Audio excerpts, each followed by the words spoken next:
Eu estava tremendo tanto que mal conseguia segurar o copo de água. Minhas mãos pareciam galhos secos, os dedos tortos e roxos de frio, e quando olhei para o termostato na parede da sala, os números vermelhos brilhavam. 14 graus.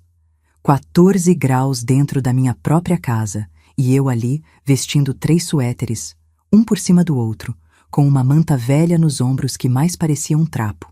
O frio subia pelas minhas pernas como se estivesse sentada numa laje de gelo, e meu estômago doía tanto que eu nem sabia mais se era fome ou se alguma coisa dentro de mim estava desistindo.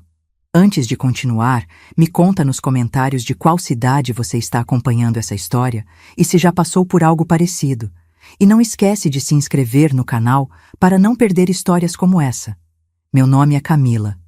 Tenho 68 anos e trabalhei a vida inteira como contadora. Números sempre foram minha linguagem, minha zona de controle. Eu sabia exatamente quanto entrava, quanto saía, onde cada centavo ia parar.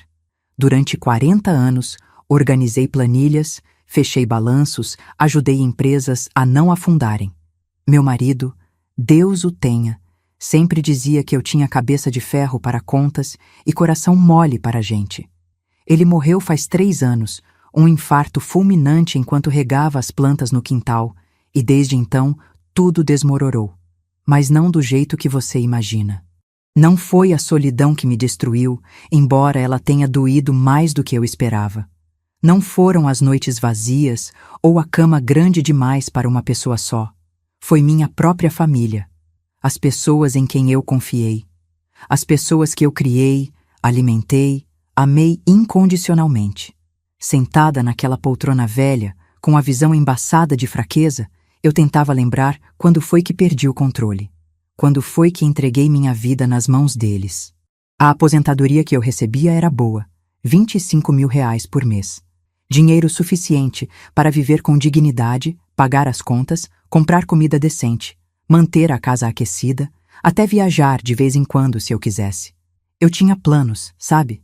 Queria conhecer o Nordeste, visitar aquelas praias que sempre via em revistas. Queria reformar o banheiro que estava com infiltração. Queria comprar um sofá novo porque o meu estava afundando no meio. Planos simples de uma viúva, que ainda tinha vida pela frente. Mas fazia meses que eu não via um centavo desse dinheiro. Meses que eu não conseguia nem comprar pão. Meses que eu vivia como uma mendiga dentro da minha própria casa, aquela que eu e meu marido compramos com tanto sacrifício há 30 anos. Tudo começou depois que meu filho Ricardo casou com a Amanda. Ela era bonita, sorridente, com aquela voz doce como mel que fazia todo mundo baixar a guarda. Cabelos loiros bem tratados, unhas sempre perfeitas, roupas que combinavam direitinho. No começo, eu até gostei dela. Ela vinha me visitar, trazia bolos que dizia ter feito em casa, conversava comigo sobre amenidades, perguntava sobre minha vida, sobre meu trabalho como contadora, fingia interesse genuíno. Dizia que eu não precisava me preocupar com nada, que eles cuidariam de mim.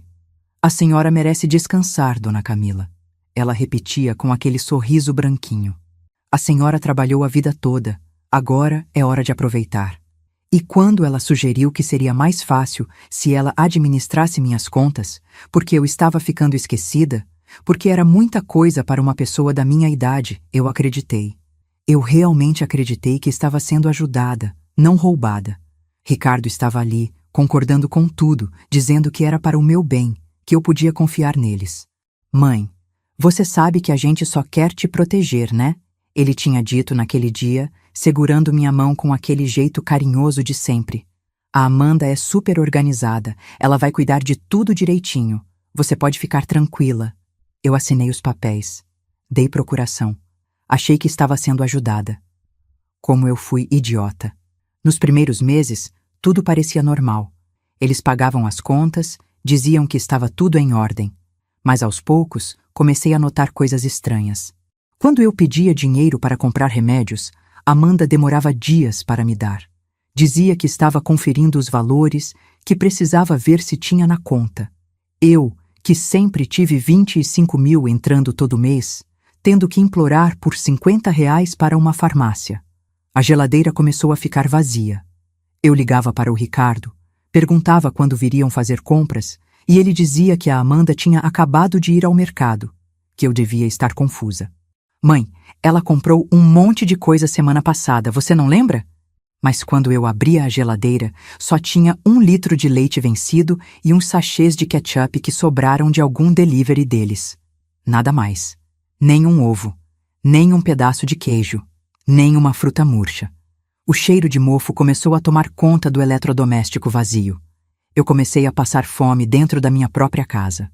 Fome de verdade, aquela que dói no estômago, que deixa a cabeça tonta, que faz você sonhar com comida quando finalmente consegue dormir. Eu acordava de madrugada com o estômago roncando tão alto que parecia um animal preso dentro de mim, implorando por qualquer coisa, até mesmo migalhas. Lembro do dia em que percebi que tinha emagrecido demais. Fui tomar banho e me vi no espelho. Meu Deus, eu não me reconheci. Minhas costelas estavam aparecendo. Minha pele parecia papel crepom esticado sobre os ossos. Meus olhos estavam fundos. Meu rosto tinha aquele aspecto de caveira que a gente vê em reportagens sobre desnutrição. Subi na balança que tinha guardada no armário e quase caí quando vi o número. 47 quilos. Eu, que sempre pesei 61, tinha perdido 14 quilos. 14 quilos que sumiram enquanto minha nora postava fotos no Instagram com bolsas novas, jantares em restaurantes caros, viagens para Búzios. E vocês, o que fariam se descobrissem que a pessoa em quem confiaram estava roubando tudo de vocês? Eu tentei falar com o Ricardo. Liguei chorando, contei que estava passando fome, que a casa estava gelada porque eles tinham mudado a senha do termostato e eu não conseguia aumentar a temperatura. Ele suspirou do outro lado da linha, como se eu fosse uma criança chata fazendo birra. Mãe, a Amanda explicou que você fica mexendo no aquecedor o dia todo e a conta tá ficando absurda. A gente precisa economizar. E quanto à comida, você que não quer comer direito. Ela fez aquele almoço domingo passado e você mal tocou no prato. Ricardo, eu não estou mentindo. Minha voz saiu esganiçada, desesperada. Eu estou com fome, filho. A geladeira está vazia. Eu não tenho comida. Mãe, para com isso. Você sabe que a gente cuida de você. Semana que vem eu passo aí e a gente conversa, tá bom? Ele desligou. E não apareceu semana nenhuma. Comecei a vasculhar o lixo da vizinhança, procurando garrafas de plástico para vender. Eu, que sempre tive dinheiro, que sempre me vesti bem, que tinha orgulho da minha independência, catando lixo para conseguir uns trocados. Saía de madrugada, quando sabia que ninguém estaria acordado para me ver, porque a vergonha era tanta que eu sentia meu rosto queimar mesmo no frio. Mexia em sacos fedorentos, sujava minhas mãos com restos de comida dos outros, procurava latinhas amassadas e garrafas PET. A farmacêutica, Dona Lisa, uma senhora que me conhecia há anos, que sempre me tratou com respeito, me viu um dia entrando na farmácia com um saquinho de moedas. Moedas que tinham cheiro de lixo que eu tinha lavado 3 vezes antes de sair de casa. Dona Camila, a senhora tá bem? Ela perguntou, olhando para mim com aquela expressão que misturava pena e choque. Os olhos dela percorreram meu corpo magro, minha roupa suja, meu cabelo sem lavar. Eu só preciso comprar meu remédio para a pressão, Dona Lisa. Minha voz saiu envergonhada, baixinha. Ela contou as moedas que eu tinha juntado. Uma por uma, devagar, como se estivesse rezando. R$ 4,50. O remédio custava 28. Dona Camila, onde está seu filho? Cadê o Ricardo? A voz dela estava carregada de uma preocupação genuína que me fez querer chorar ali mesmo. Eu não consegui responder. Só desabei a chorar ali mesmo, no balcão da farmácia, soluços altos e descontrolados que eu não conseguia segurar, enquanto ela me abraçava e chamava alguém para buscar água. Ela me deu o remédio de graça naquele dia, e nos dias seguintes também. Mas ela me olhava de um jeito diferente agora, como se eu fosse uma coitada, uma abandonada. Eu via a pena nos olhos dela, e isso doía quase tanto quanto a fome. E era exatamente isso que eu era. Uma noite, deitada na cama com tantas cobertores em cima de mim, que mal conseguia me mexer. E ainda assim, tremendo de frio, eu comecei a pensar se seria mais fácil só desistir. fechar os olhos e não acordar mais. Será que alguém sentiria minha falta? Será que o Ricardo viria ao enterro e choraria? Ou será que ele e a Amanda só esperariam o inventário ser liberado? Foi quando uma memória me atingiu como um soco no peito. Eu estava no computador alguns meses atrás, tentando acessar meu e-mail para ver se tinha alguma mensagem da Beatriz, e tinha esquecido de fechar o navegador depois de usar. Quando fui usar de novo no dia seguinte, o histórico da Amanda estava aberto. Ela tinha usado o meu computador, provavelmente quando veio aqui cuidar de mim. E o que eu vi me gelou mais do que aquele frio de 14 graus que invadia meus ossos. Pesquisas, dezenas de pesquisas, todas feitas num período de 2 semanas. Calculadora de expectativa de vida para mulheres idosas. Tempo médio de distribuição de herança. Como acelerar inventário. Sintomas de desnutrição em idosos, quanto tempo até. E a pior de todas, aquela que me fez vomitar o pouco que tinha no estômago. Hipotermia em idosos é considerado acidente. Eu tinha fechado o computador na hora, as mãos tremendo tão violentamente que derrubei o mouse no chão, o coração batendo tão rápido que achei que fosse ter um infarto ali mesmo, sozinha, sem ninguém para me socorrer. Fiquei sentada no escuro por horas, tentando processar o que tinha visto. Não podia ser. Não podia ser que minha nora estava literalmente calculando quanto tempo eu ainda tinha de vida. Quanto tempo até ela poder pôr as mãos na herança. Quanto tempo até eu morrer congelada ou desnutrida e ela poder fingir que foi um acidente, uma fatalidade, uma tragédia inevitável da velhice. Mas era exatamente isso que estava acontecendo. Ela não estava só me roubando. Ela estava me matando. De fome, de frio, de abandono. E o meu filho, meu único filho, estava deixando. Naquela noite, deitada no escuro, eu prometi a mim mesma que se sobrevivesse, se alguém me encontrasse antes que fosse tarde demais, eu não deixaria barato. Eu não podia provar nada ainda. Não tinha forças para sair de casa. Mal conseguia andar sem tonteira. Mas se Deus me desse uma chance, só mais uma chance, eu ia me vingar. Não com gritos ou escândalos, mas do jeito que eu sempre fiz as coisas, com números, provas, documentos. Eu era contadora. Eu sabia como rastrear cada centavo. E quando chegasse a hora, eu ia mostrar para todo mundo o que a Amanda tinha feito. Mas primeiro, eu precisava sobreviver. E eu não sabia se conseguiria. Os dias se arrastavam. Eu racionava a água porque não sabia se conseguiria levantar para buscar mais. Lambia sachês de ketchup para enganar o estômago. Dormia 20 horas por dia porque acordada à fome doía demais. Perdi a conta de quantos dias se passaram assim. 1 semana? 2? Tudo virou um borrão de frio e escuridão. Até que numa tarde, ouvi a campainha tocar. O som ecoou pela casa vazia como um alarme, me assustando tanto que quase caí da poltrona. Não era o Ricardo. Eu sabia o toque de campainha dele. Ele sempre tocava 2 vezes rápido, impaciente, como se estivesse com pressa de entrar e sair logo. Esse foi um toque longo, insistente, de alguém que não ia desistir. Demorei uma eternidade para chegar até a porta. Cada passo era uma batalha contra a tontura, contra as pernas que tremiam e ameaçavam ceder. Tive que me apoiar na parede, depois no aparador, depois no batente.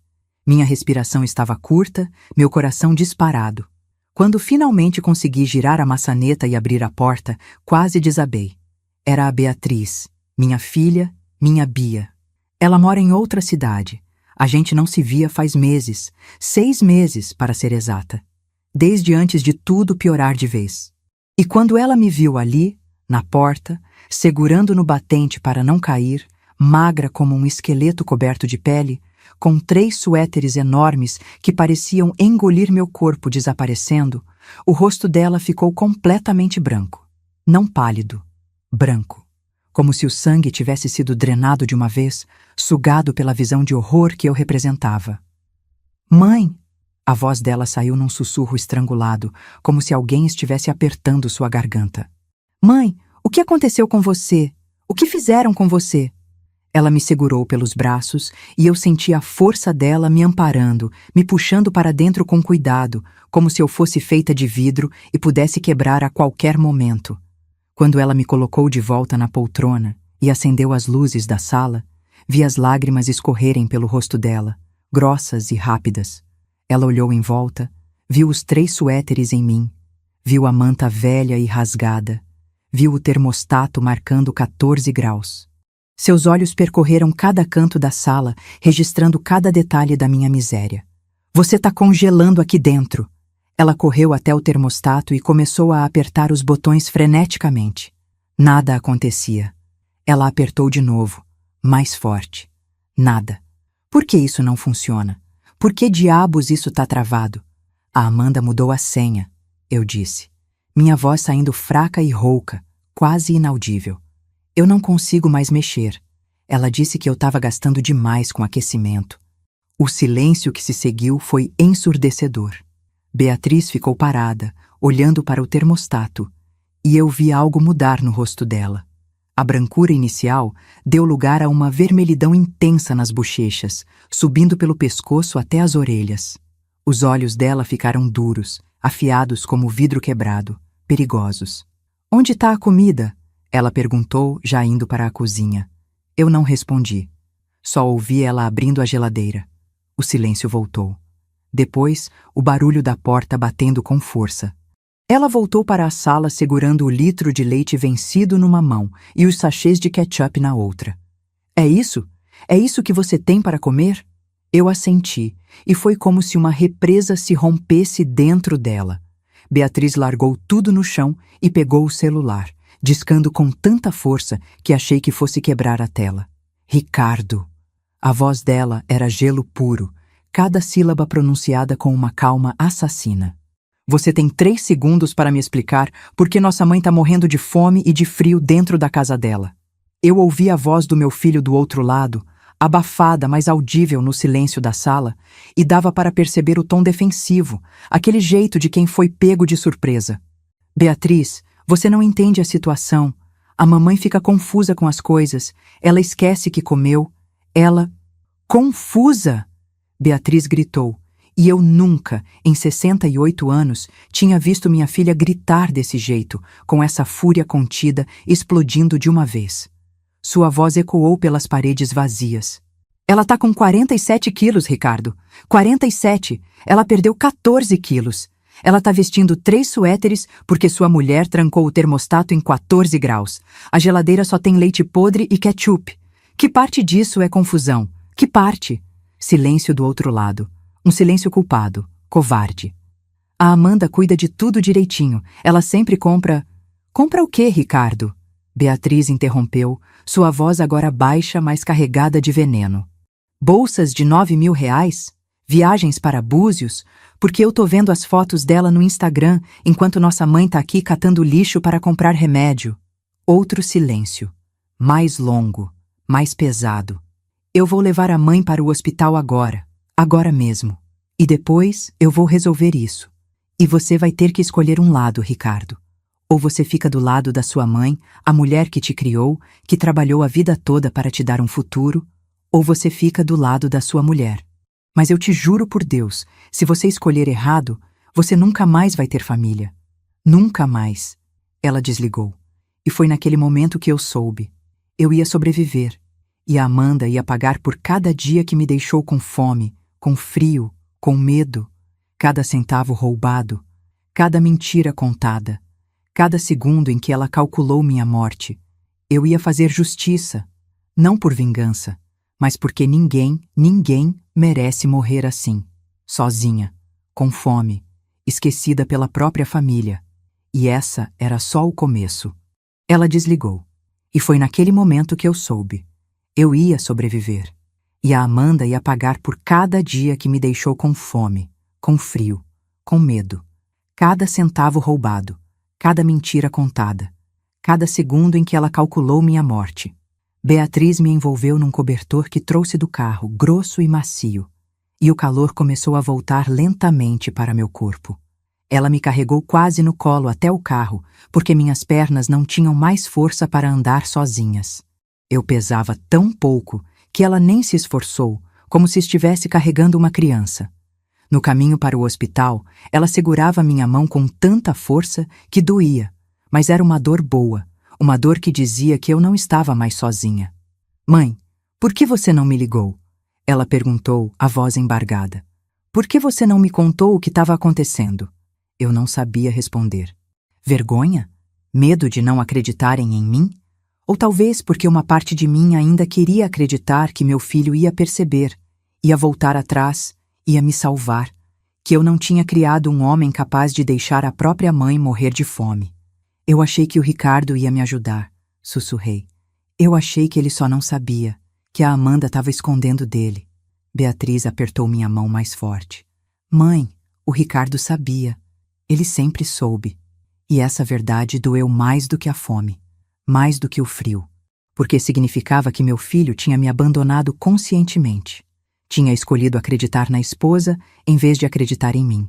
Tinha escolhido conforto em vez de verdade. No pronto-socorro, a médica que me atendeu era jovem, não devia ter mais de 30 anos. Doutora Renata, dizia o crachá. Ela me pesou, mediu minha pressão, pediu exames de sangue. E a cada nova descoberta, o rosto dela ficava mais sério. 47 quilos, ela murmurou, anotando na ficha. Com 1,62 m de altura, IMC de 17,9, abaixo do peso gravemente. Ela examinou meus braços, minhas pernas. Apertou de leve a pele solta que pendia dos meus ossos. Desnutrição severa. Perda de massa muscular acentuada. Ela olhou para Beatriz. A senhora mora com sua mãe? Não. Moro em outra cidade. Acabei de descobrir a situação dela hoje. Quem cuida dela? Ninguém, aparentemente. A voz de Beatriz estava carregada de amargura. Meu irmão e minha cunhada têm procuração para administrar as finanças dela. Eles deveriam estar cuidando. Doutora Renata pareceu entender imediatamente. Ela tinha aquele olhar de quem já viu isso antes, de quem sabe que idosos são maltratados por familiares mais vezes do que a gente imagina. Vou solicitar uma avaliação completa. Exames de sangue, eletrocardiograma, raio-x. E vou chamar a assistente social. A assistente social chegou meia hora depois. Uma mulher de uns 40 anos, cabelos presos num coque apertado, olhos gentis mas firmes. Patrícia, ela se apresentou, sentou-se ao meu lado e começou a fazer perguntas. Perguntas que eu nunca pensei que teria que responder. A senhora tem comido regularmente? Não. Com que frequência a senhora tem refeições completas? Eu tive que pensar. Quando foi a última vez? 2 semanas atrás? 3? Faz mais de 1 mês que não como uma refeição de verdade. Patrícia anotou tudo, cada detalhe, cada resposta. E a casa da senhora, está aquecida? Não, está em 14 graus. Minha nora mudou a senha do termostato. Mais anotações. Patrícia não demonstrava choque, mas eu via a tensão na mandíbula dela. A senhora tem acesso ao seu dinheiro? Não, minha nora controla tudo. Quanto a senhora recebe de aposentadoria? 25 mil reais por mês. Dessa vez, Patrícia parou de escrever e me olhou diretamente nos olhos. E a senhora não vê nenhum desse dinheiro? Nada. Nada há meses. Ela fechou a prancheta devagar, respirou fundo. Dona Camila, eu preciso que a senhora entenda uma coisa.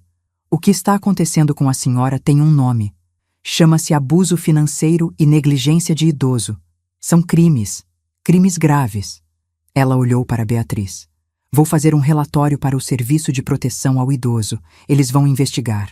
Beatriz agradeceu, mas eu via nos olhos dela que ela já estava pensando além, já estava planejando. Minha filha sempre foi assim, metódica, organizada. Ela não ia esperar a burocracia estatal resolver. Ela ia agir. Os exames de sangue voltaram algumas horas depois. Anemia severa. Deficiência de vitaminas B12, D, ferro. Proteínas totais extremamente baixas. Glicemia no limite da hipoglicemia. Doutora Renata prescreveu suplementos vitamínicos, suplementos alimentares, uma dieta de recuperação gradual. Explicou que meu estômago tinha encolhido tanto que eu não poderia comer normalmente de imediato, que tinha que ir devagar, pequenas porções várias vezes ao dia.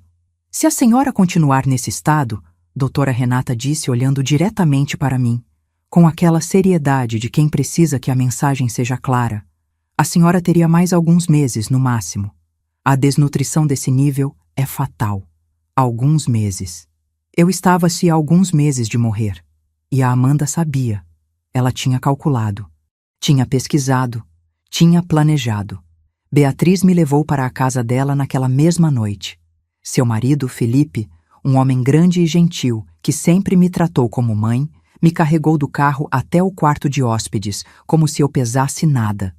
Eles tinham preparado tudo. O quarto aquecido, cobertores extras, uma bandeja com sopa leve e torradas. Mãe, agora a senhora vai comer devagar, tá bem? Só um pouco de cada vez, Beatriz disse, sentando-se na beirada da cama enquanto eu tomava a primeira colherada de sopa. Sopa de frango. Simples. Mas era a coisa mais deliciosa que eu tinha provado em meses. Chorei enquanto comia, e Beatriz chorou comigo. Naquela noite, pela primeira vez em tanto tempo, dormi numa cama quente. Não acordei no meio da madrugada tremendo. Não tive pesadelos com fome. Simplesmente dormi. E quando acordei na manhã seguinte, por um momento achei que tinha morrido e ido para o céu, até sentir o cheiro de café vindo da cozinha. Mas a paz durou pouco, porque Beatriz tinha um plano. Ela entrou no quarto naquela manhã carregando uma pasta de documentos e um laptop. Mãe, eu preciso da sua ajuda, ela disse, sentando-se na cadeira ao lado da cama. Vamos documentar tudo, cada detalhe, cada coisa que eles fizeram, porque a gente não vai só denunciar, a gente vai destruir. E vocês? Conseguem imaginar o que é ver sua filha disposta a lutar por você quando seu filho te abandonou? Passamos os próximos 3 dias montando um dossiê. Beatriz foi até minha casa buscar documentos. Trouxe os extratos bancários antigos que eu tinha guardado antes de entregar tudo para a Amanda. Trouxe meu computador, onde estava o histórico de pesquisas dela. Fotografou a casa vazia, a geladeira com o leite vencido, o termostato travado. Mas ela foi além. Muito além. Beatriz procurou um advogado especializado em direito de idosos, Dr. Roberto Caldeira, um homem de uns 50 anos, grisalho, com aquele ar de quem já viu de tudo, mas ainda se indigna com injustiça. Ele ouviu nossa história sem interromper, anotando tudo. Precisamos de provas concretas, ele disse. O relatório médico já é uma prova forte. O histórico de pesquisa é excelente. Mas precisamos rastrear para onde foi o dinheiro. Foi aí que ele chamou a contadora forense, doutora Juliana. Uma mulher de uns 40 anos, magra, óculos de armação grossa, que falava de números como eu costumava falar antigamente. Ela me fez perguntas técnicas sobre minha aposentadoria, sobre as contas que eu tinha, sobre os acessos que a Amanda possuía. Vou precisar de autorização para acessar os extratos completos dos últimos 2 anos, ela disse. Eu assinei tudo, cada papel, cada autorização. E 2 semanas depois, doutora Juliana voltou com uma planilha que mudaria tudo. 600 mil reais, ela disse, abrindo o laptop na mesa da sala da casa de Beatriz. Em 24 meses, sua nora desviou 600 mil reais da sua aposentadoria. 600 mil reais. 25 mil entrando por mês. Multiplicado por 24 meses. 600 mil reais. E eu tinha passado fome, tinha catado lixo, tinha implorado por 50 reais para comprar remédio. Para onde foi o dinheiro? Perguntei, minha voz saindo trêmula. Doutora. Juliana começou a rolar pela planilha. Bolsas de grife, 12 compras entre 3 mil e 9 mil reais. Viagens, Búzios, Cancún, Porto de Galinhas. Restaurantes caros, em média 8 mil por mês. Uma BMW usada, 65 mil à vista. Depósitos mensais numa poupança no nome dela. 10 mil por mês. Cada item era uma facada. Cada número, uma traição. E tem mais, doutora Juliana disse, com aquele tom de quem guardou o pior para o final. Ela abriu uma apólice de seguro de vida em seu nome, sem sua autorização, no valor de 1,5 milhão de reais. O silêncio que caiu sobre a sala foi absoluto. Até o relógio na parede pareceu parar de fazer barulho. Como assim uma apólice? Beatriz perguntou, a voz perigosamente baixa. Ela falsificou a assinatura da sua mãe, pagou com o dinheiro da aposentadoria dela. E se ela morresse, a beneficiária seria a Amanda. Ela não estava só me matando de fome e frio. Ela estava esperando eu morrer para receber 1,5 milhão. Dr. Roberto Caldeira bateu a mão na mesa, fazendo os papéis saltarem. Isso é tentativa de homicídio, ele disse. Associada a fraude documental, abuso financeiro de idoso, apropriação indébita. Estamos falando de crimes que somam décadas de prisão. Beatriz estava branca, mas não da mesma brancura de quando me viu na porta de casa. Era uma brancura fria, calculada, perigosa. O que a gente faz agora? Ela perguntou. Doutor. Roberto se inclinou para a frente. Primeiro, abrimos uma conta bancária nova em nome da sua mãe, sem que ninguém saiba. Transferimos a aposentadoria para lá. Cortamos o acesso deles ao dinheiro imediatamente. Fez sentido. Eu ainda estava legalmente capaz. Os exames cognitivos que doutora Renata tinha pedido mostraram que minha mente estava perfeitamente lúcida, até acima da média para minha idade.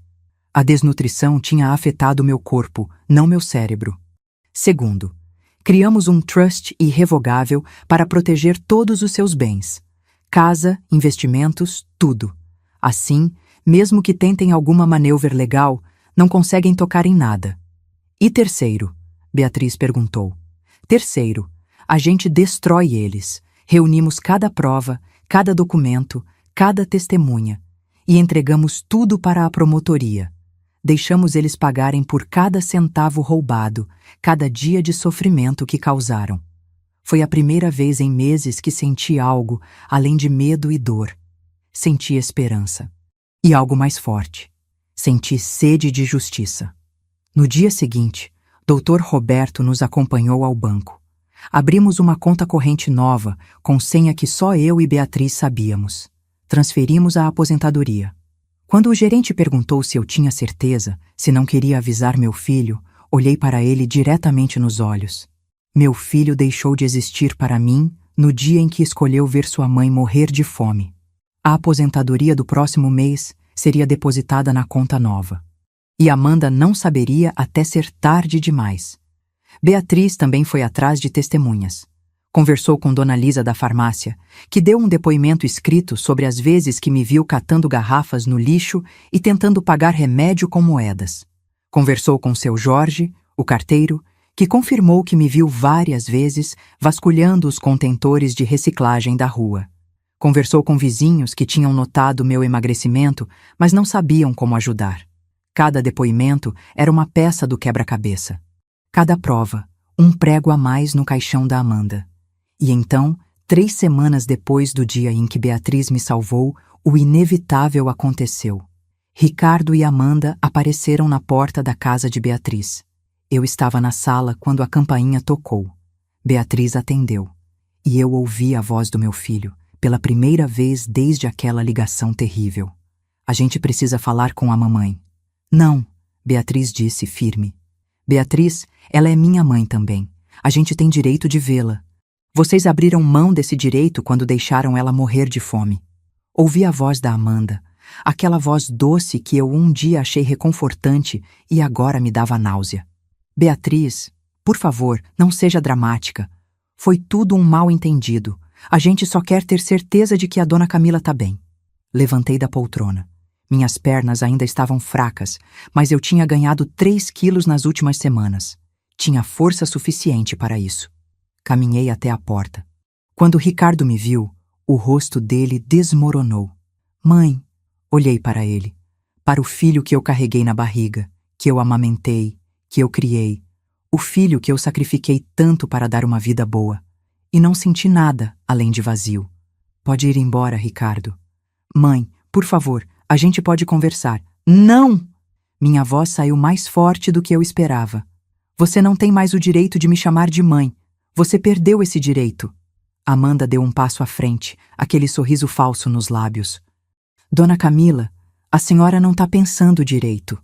A Beatriz está colocando coisas na sua cabeça. Eu sei das pesquisas no meu computador, Amanda. O sorriso congelou no rosto dela. Eu sei do seguro de vida forjado.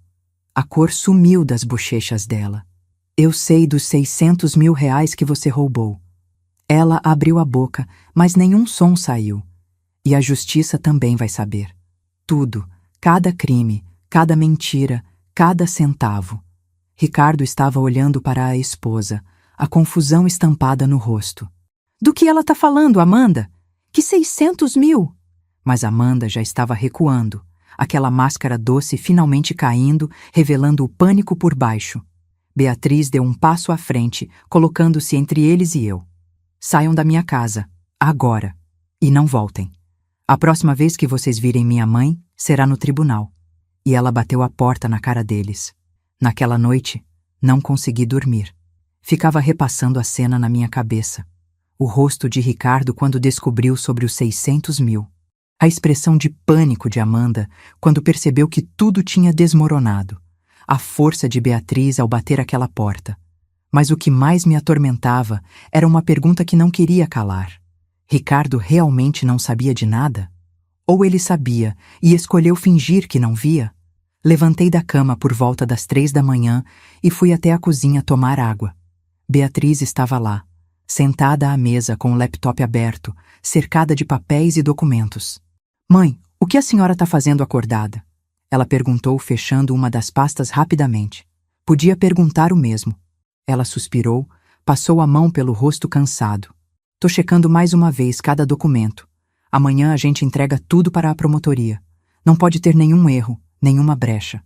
Sentei na cadeira ao lado dela. Peguei um dos papéis. Era uma impressão do Instagram de Amanda. Fotos dela com bolsas de grife, jantares caros, hotéis de luxo.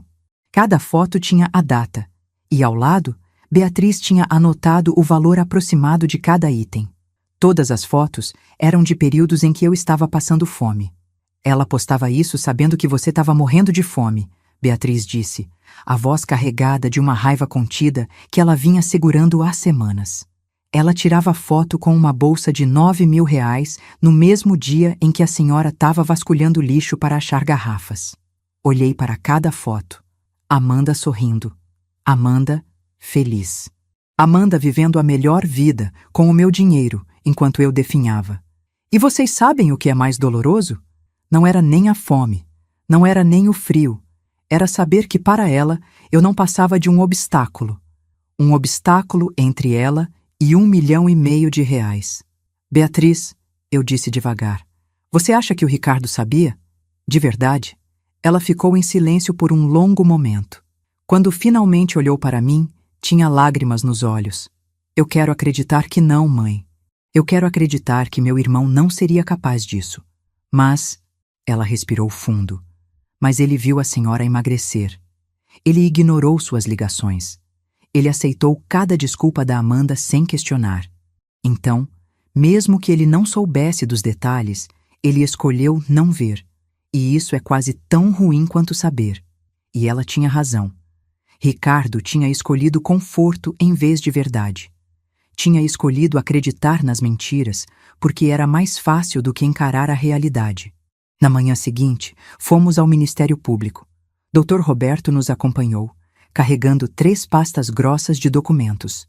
A promotora que nos recebeu era uma mulher de uns 45 anos. Cabelos pretos presos num rabo de cavalo, óculos de leitura pendurados numa corrente. Doutora Márcia Fontes. Ela ouviu tudo. Viu as fotos da minha casa. Leu os laudos médicos. Analisou os extratos bancários rastreados por doutora Juliana. Examinou o histórico de pesquisas do computador. E quando chegou na parte da apólice de seguro falsificada, ela parou e olhou para mim com uma expressão que misturava indignação e determinação. Dona Camila, ela disse, a senhora entende que o que aconteceu com a senhora não foi apenas abuso financeiro? Foi tentativa de homicídio premeditada. Sua nora estava ativamente tentando acelerar sua morte para receber o seguro. Tentativa de homicídio. Ouvir aquelas palavras em voz alta, ditas por uma promotora do Ministério Público, tornou tudo real de uma forma que ainda não tinha sido. Amanda não estava só me roubando, ela estava me matando e tinha planejado cada passo. Eu vou aceitar esse caso, doutora Márcia disse juntando os documentos. E vou pessoalmente garantir que ela pague por cada crime cometido. Ela olhou para Dr. Roberto. Vou precisar de mais algumas testemunhas. qualquer pessoa que tenha visto o estado da Dona Camila durante esse período. Já temos a farmacêutica, o carteiro, alguns vizinhos, Dr. Roberto respondeu. Ótimo. E vou solicitar uma perícia no computador para confirmar que as pesquisas foram feitas por ela. Também vou pedir investigação na seguradora sobre a apólice falsificada. Nas semanas seguintes, o processo ganhou corpo. A polícia foi até minha casa, recolheu meu computador como evidência. A perícia confirmou que as pesquisas tinham sido feitas do IP da Amanda, do celular dela conectado ao Wi-Fi da minha casa. A seguradora confirmou que minha assinatura tinha sido falsificada e que Amanda tinha pago os prêmios com dinheiro da minha conta. E então veio a parte que eu não esperava. A mídia descobriu. Uma repórter, Mônica Silva, entrou em contato com o Dr. Roberto.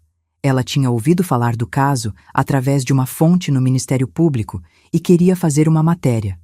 Doutor, Roberto me perguntou se eu topava. Muita gente vai saber da sua história, Dona Camila. Ele explicou. Vai ter exposição, mas também pode ajudar outros idosos que estão passando pela mesma coisa e têm medo de denunciar. Pensei na minha situação, no medo que eu tinha sentido, na solidão, na sensação de que ninguém ia acreditar em mim. Eu topo, eu disse. Se minha história pode ajudar alguém, que seja contada. A matéria foi ao ar numa quinta-feira à noite, no jornal local. Mônica tinha feito um trabalho cuidadoso, mostrando minha história sem me explorar. Ela entrevistou doutora Renata, que falou sobre o estado em que eu cheguei ao hospital. Entrevistou Dona Lisa da farmácia, que contou sobre as moedas. Mostrou fotos da minha casa vazia, da geladeira com apenas leite vencido. E mostrou as fotos do Instagram de Amanda, lado a lado com as datas dos meus piores dias. O impacto foi imediato. A matéria viralizou. Foi compartilhada milhares de vezes. As pessoas estavam chocadas, indignadas. Os comentários eram uma mistura de apoio para mim e fúria contra Amanda e Ricardo. E então aconteceu algo que eu não tinha previsto. Amanda perdeu o emprego. Ela trabalhava como gerente de marketing numa empresa de cosméticos. A empresa viu a matéria, viu a exposição negativa e a demitiu na mesma semana. Ricardo também sofreu consequências no trabalho dele, embora não tenha sido demitido. Mas os colegas sabiam. Todo mundo sabia o que eles tinham feito. 2 semanas depois da matéria, Ricardo ligou para Beatriz. Eu estava na sala quando ela atendeu, e ela colocou no viva voz. Beatriz, por favor. A voz dele estava quebrada, desesperada. A Amanda perdeu o emprego. A gente está recebendo ameaças. As pessoas reconhecem a gente na rua. Por favor, fala para a mamãe parar com isso. Parar? Parar com o quê? Com a busca por justiça? Com a tentativa de recuperar o que me foi roubado? Beatriz nem deixou eu responder. Ela mesma respondeu, a voz fria como gelo. Vocês acham que tenho o direito de pedir alguma coisa? Depois de tudo que fizeram? Eu não sabia de tudo, Beatriz. Eu juro, eu não sabia do seguro. Eu não sabia que a Amanda estava pegando tanto dinheiro. Mas você sabia que ela estava passando fome? Beatriz gritou, e pela primeira vez desde tudo isso começar, vi minha filha perder a compostura. Você viu ela emagrecendo. Você ouviu ela implorando por comida e você escolheu acreditar na sua mulher em vez de acreditar na sua mãe. Silêncio do outro lado. Ricardo, deixa eu te fazer uma pergunta. Beatriz continuou, mais calma, mas igualmente implacável. Se a mamãe tivesse morrido, como a Amanda planejou, você teria ficado com metade da herança dela, não é? Metade da casa, metade dos investimentos, metade do seguro de vida. Mais silêncio. Um silêncio que dizia tudo. Então não vem me dizer que você não sabia. Talvez você não soubesse de cada detalhe, mas você sabia o suficiente. E você escolheu não agir porque era conveniente para você também. Beatriz, por favor. A mamãe quer falar com você. Ela me passou o telefone. Respirei fundo. Olhei para aquele aparelho e pensei em todas as vezes que eu tinha ligado para meu filho implorando por ajuda. Em todas as vezes que ele tinha desligado na minha cara ou ignorado meus pedidos. Ricardo, eu disse, minha voz saindo mais firme do que eu esperava. Eu passei 9 meses te carregando na barriga. 48 horas em trabalho de parto. Te amamentei por 1 ano. Trabalhei 2 empregos para te dar uma boa educação. Paguei sua faculdade. Te ajudei a comprar seu primeiro carro. Fiz tudo o que uma mãe pode fazer por um filho. Ouvi um soluço do outro lado. E você me deixou morrer de fome. Você escolheu uma mulher que conhece há 5 anos em vez da mãe que te criou por 35. Então não, Ricardo. Eu não vou parar. Eu não vou parar até que a justiça seja feita.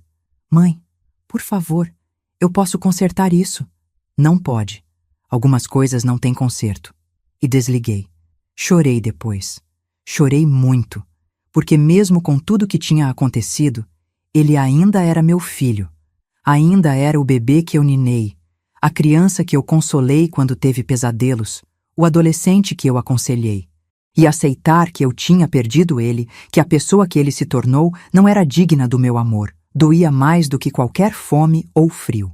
Mas Beatriz estava certa. Algumas coisas não têm conserto, e eu precisava seguir em frente. Dr. Roberto preparou também a parte cível do processo. Ele reescreveu meu testamento por precaução. Ricardo seria deserdado, recebendo apenas R$ 1 simbólico, o mínimo legal. Amanda, claro, não receberia nada. Toda a herança iria para Beatriz e, futuramente, para instituições de proteção a idosos. É importante fazer isso agora, Dr. Roberto explicou, porque se algo acontecer com a senhora durante o processo, eles não podem se beneficiar de forma alguma. Também criamos um trust irrevogável, como ele tinha sugerido. Minha casa, meus investimentos, tudo foi protegido legalmente. Mesmo que Ricardo ou Amanda tentassem alguma manobra jurídica, não conseguiriam tocar em nada. E então, finalmente, veio a notificação. Amanda seria formalmente acusada. As acusações: apropriação indébita, abuso financeiro de idoso, falsificação de documento, estelionato e tentativa de homicídio qualificada. A audiência de acusação foi marcada para uma terça-feira, 3 meses depois do dia em que Beatriz me salvou. Dr. Roberto me preparou para o que viria. Vai ser difícil, ele disse. Você vai ter que contar tudo de novo, na frente dela, na frente do Ricardo, na frente do juiz. Vai ter que reviver cada momento. Eu sei, eu respondi, mas eu preciso fazer isso, não só por mim, por todos os idosos que estão passando pelo mesmo e têm medo de falar. No dia da audiência, Beatriz me ajudou a me vestir. Eu tinha ganhado 8 quilos desde que ela me resgatou, mas ainda estava abaixo do peso. Minhas roupas antigas ficavam grandes, então Beatriz tinha me comprado roupas novas. Um conjunto simples, discreto, digno. Quando chegamos ao fórum, havia repórteres na porta. A matéria de Mônica tinha gerado tanto interesse que outras emissoras tinham pegado a história. Câmeras se voltaram para mim. Microfones foram estendidos. Dona Camila, como a senhora se sente? Dona Camila, a senhora espera justiça? Beatriz me guiou através da multidão, mas antes de entrar, parei e olhei para as câmeras. Eu espero que minha história sirva de alerta, eu disse, para que outros idosos não tenham medo de denunciar quando estão sendo abusados. E para que famílias entendam que o abuso de idosos é crime e será punido. Dentro da sala de audiência, vi Amanda pela primeira vez desde aquele dia na porta de Beatriz. Ela estava diferente, mais magra, com olheiras profundas, o cabelo loiro sem o tratamento costumeiro. O sorriso falso tinha desaparecido completamente.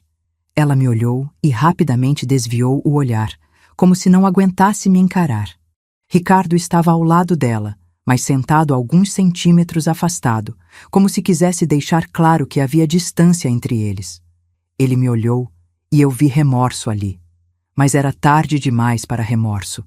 A juíza, doutora Helena Moraes, uma mulher de uns 60 anos, com cabelos completamente brancos e olhos penetrantes, leu as acusações em voz alta. Cada palavra ecoava pela sala silenciosa. Apropriação indébita de R$ 600 mil. Falsificação de documento público para abertura de apólice de seguro. Tentativa de homicídio qualificada por meio de privação de alimentos e condições básicas de sobrevivência. Amanda estava tremendo.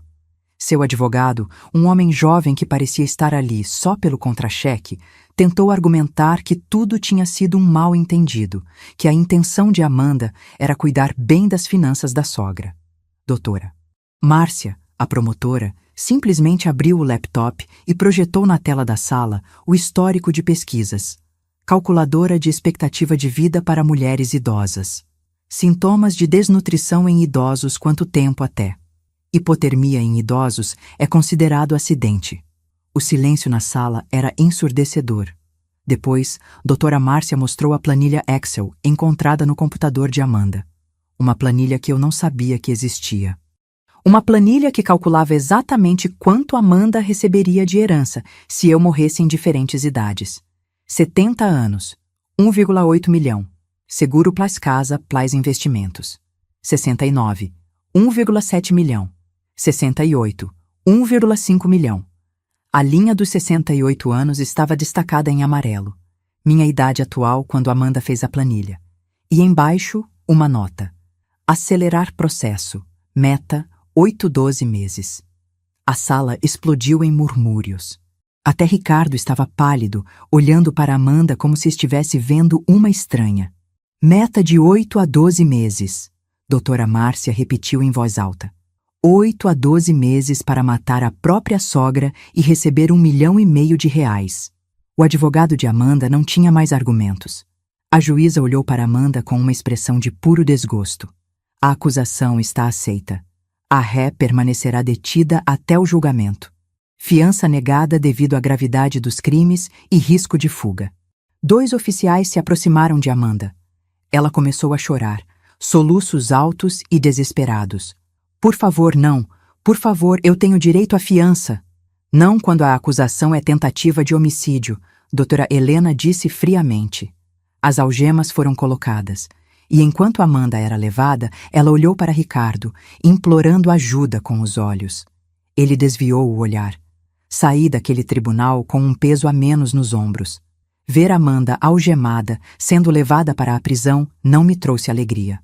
Não sou o tipo de pessoa que sente prazer no sofrimento alheio, mas trouxe algo que eu não sentia há muito tempo. A sensação de que ainda havia justiça no mundo. De que os monstros não sempre vencem.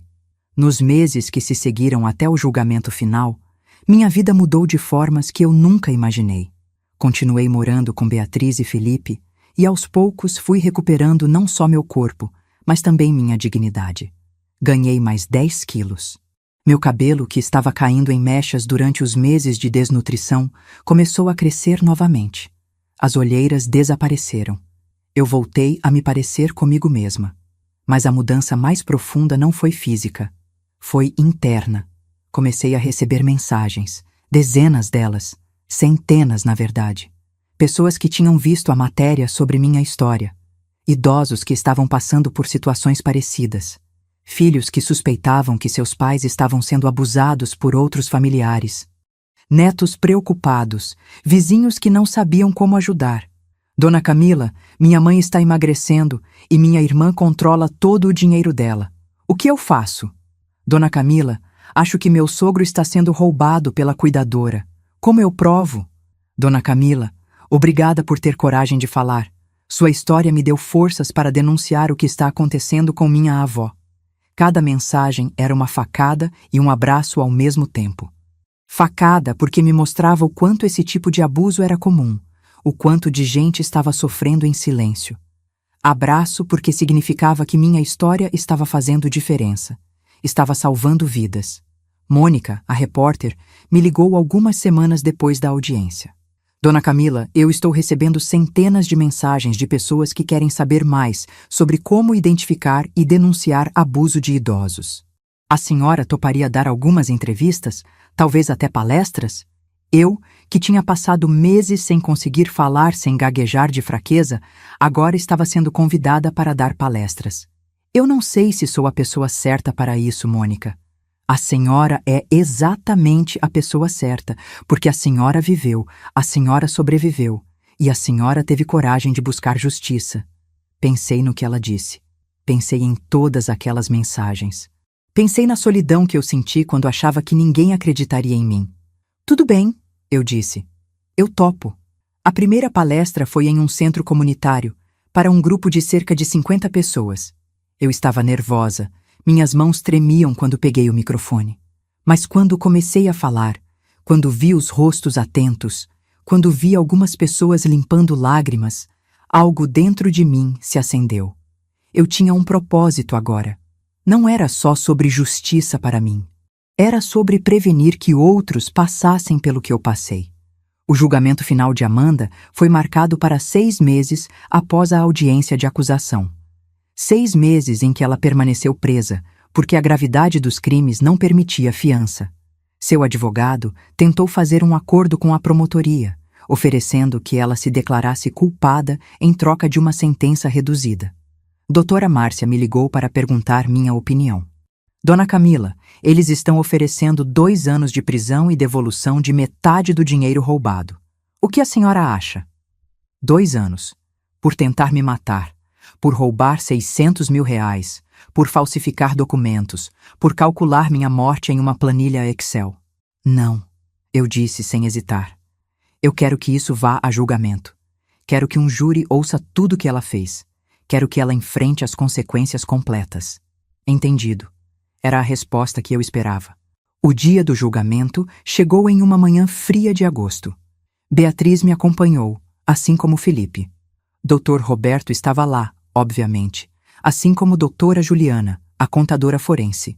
Mônica estava na plateia com uma equipe de filmagem. Dona Lisa da farmácia veio prestar depoimento. Seu Jorge, o carteiro, também. A sala do tribunal estava lotada. O interesse público no caso tinha sido imenso. Histórias sobre abuso de idosos sempre chocavam, mas a frieza com que Amanda tinha planejado tudo, a planilha calculando minha morte, tinha tocado um nervo especialmente sensível. Ricardo não estava lá. Ele e Amanda tinham se divorciado 2 meses após a prisão dela. Ele enviou uma carta para Beatriz, dizendo que não aguentava mais, que tinha sido enganado, que estava arrependido. Beatriz jogou a carta no lixo sem nem me mostrar. Só me contou depois.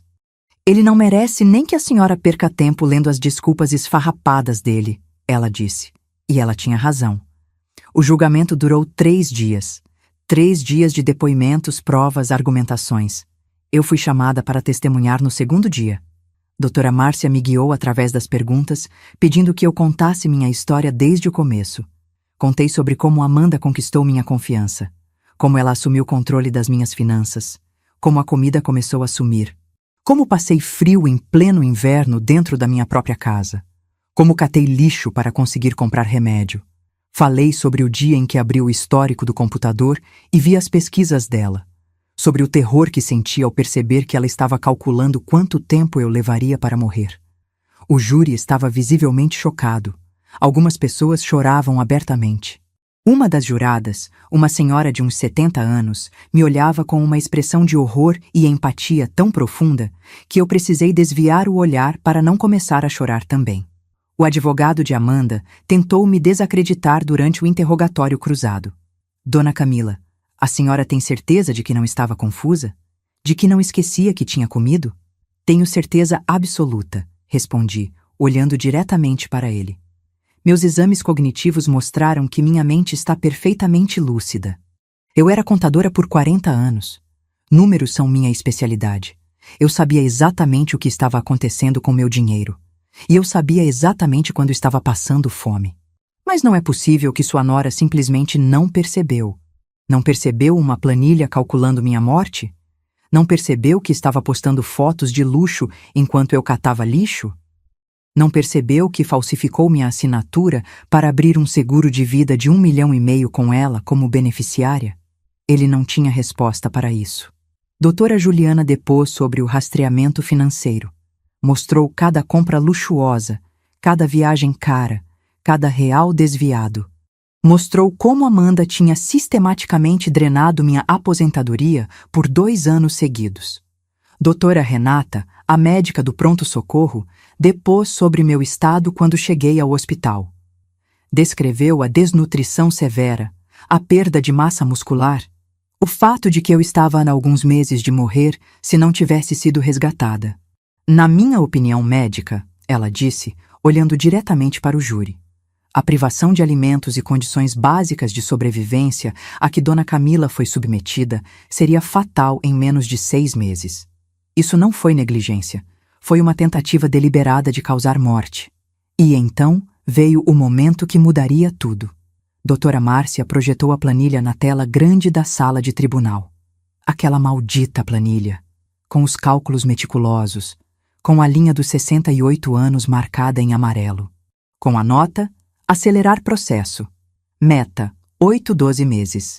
Senhoras e senhores do júri, doutora Márcia disse, sua voz ecoando pela sala silenciosa. Esta não é uma história de negligência, não é uma história de alguém que cometeu erros.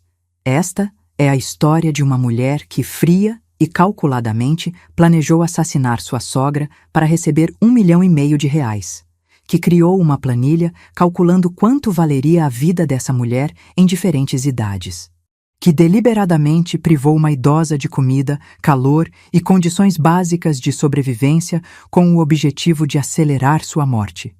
Ela fez uma pausa, deixando o peso das palavras assentar. Amanda Oliveira não merece piedade. Ela não merece uma segunda chance. Ela merece a sentença máxima por cada crime que cometeu. A defesa tentou argumentar que Amanda tinha problemas psicológicos, que tinha agido sob pressão financeira, que merecia clemência, mas os fatos eram inegáveis. As provas, irrefutáveis. O júri deliberou por menos de 2 horas, culpada, em todas as acusações. Quando o veredicto foi lido, Amanda desabou. Começou a gritar, a soluçar, a implorar por misericórdia. Foi retirada da sala por oficiais enquanto continuava gritando. A sentença foi marcada para a semana seguinte. No dia da sentença, a juíza doutora Helena Moraes olhou para Amanda com uma expressão de desgosto absoluto. Amanda Oliveira, ela começou, você foi considerada culpada de apropriação indébita, abuso financeiro de idoso, falsificação de documento, estelionato e tentativa de homicídio qualificada. Os crimes que você cometeu são dos mais repreensíveis que já passaram por este tribunal. Você traiu a confiança de uma mulher idosa, vulnerável e recém-viúva. Você roubou seu dinheiro, privou-a de alimentos e condições básicas de vida e fez isso com o objetivo explícito de causar sua morte para se beneficiar financeiramente. Ela fez uma pausa. Você não demonstrou remorso genuíno. Suas desculpas foram patéticas tentativas de evitar punição. Você é um perigo para qualquer pessoa vulnerável que tenha a infelicidade de confiar em você. Pela tentativa de homicídio qualificada, eu sentencio você a 4 anos de prisão estadual. Pelos crimes financeiros, mais 2 anos a serem cumpridos consecutivamente. Total, 6 anos de prisão. 6 anos. Não era prisão perpétua, mas era algo. Além disso, doutora Helena continuou, você é condenada a devolver integralmente os R$600 mil roubados, com correção monetária e juros, e a pagar R$1,5 milhão em danos punitivos à vítima, equivalente ao valor do seguro de vida fraudulento que você tentou obter através do assassinato dela. R$2,1 milhão no total. Amanda começou a gritar novamente, mas a juíza simplesmente bateu o martelo. Leve-a daqui. Saí daquele tribunal pela última vez com um misto de emoções. Alívio, tristeza, raiva, paz, tudo ao mesmo tempo. Justiça tinha sido feita, mas o preço tinha sido alto. Eu tinha perdido meu filho nesse processo, porque mesmo que Ricardo não estivesse sendo julgado criminalmente, ele tinha feito uma escolha. E aquela escolha nos separou para sempre. Algumas semanas depois da sentença, Ricardo apareceu na casa de Beatriz. Eu estava lá, ajudando a cuidar do jardim. Quando vi o carro dele estacionar, meu coração apertou. Beatriz saiu para impedi-lo de entrar, mas eu a segurei. Deixa, eu disse. Deixa ele falar. Ricardo desceu do carro. Ele estava diferente. Mais magro, mais velho, com uma tristeza profunda nos olhos. Caminhou até onde eu estava, parou a alguns metros de distância. Mãe, ele disse, a voz embargada. Eu sei que não tenho direito de pedir nada. Eu sei que falhei com a senhora, mas eu preciso que saiba que eu me divorciei da Amanda, que eu terminei tudo, que eu percebi tarde demais o que estava acontecendo. Olhei para ele, para o homem que um dia foi meu bebê, e senti nada. O amor que eu tinha por ele tinha se transformado em cinzas durante aqueles meses de fome e frio. Ricardo, eu disse calmamente, você pode ter se divorciado dela. Mas isso não muda o fato de que você sabia que eu estava sofrendo e escolheu não agir. Você ouviu meus pedidos de ajuda e ignorou. Você viu seu irmão e escolheu sua esposa. Eu sei, mãe. Eu sei, e eu vou carregar isso para sempre. Mas, por favor, me dá uma chance de consertar. Não, eu interrompi. Não há conserto possível. Você fez sua escolha, e eu fiz a minha. Meu testamento já foi alterado. Você vai receber um real simbólico, porque legalmente eu preciso te incluir. Mas nada mais. Minha herança vai para a Beatriz e para instituições que protegem idosos do tipo de abuso que eu sofri. Vi as lágrimas escorrerem pelo rosto dele. Por favor, mãe. Vá embora, Ricardo. E não volta. Ele ficou parado ali por mais 1 minuto. Depois virou e voltou para o carro. Eu o vi ir embora, provavelmente pela última vez na minha vida. E senti paz, porque perdoar não significa esquecer. E algumas traições são profundas demais para serem curadas. Nos meses que se seguiram, mergulhei completamente no trabalho de conscientização sobre abuso de idosos. Dei palestras em universidades, centros comunitários, conferências. Minha história foi apresentada em programas de televisão nacionais. Escrevi artigos para jornais sobre os sinais de alerta de abuso financeiro. Criei, junto com Beatriz e Dr. Roberto, uma organização sem fins lucrativos, dedicada a ajudar idosos vítimas de abuso. Usamos parte do dinheiro recuperado de Amanda para financiar advogados gratuitos para idosos que não tinham condições de pagar representação legal. Criamos uma linha direta de denúncia. Desenvolvemos workshops educacionais. E as mensagens continuavam chegando. Mensagens de gratidão. Mensagens de pessoas que denunciaram abusos depois de ouvir minha história. Mensagens de filhos que perceberam que precisavam prestar mais atenção em seus pais idosos. Dona Camila, obrigada. Sua história salvou minha mãe. Dona Camila, denunciei meu irmão depois de ouvir sua palestra. Meu pai está seguro agora. Dona Camila, você me deu coragem. Cada mensagem era uma prova de que meu sofrimento não tinha sido em vão, de que algo de bom tinha saído de todo aquele horror.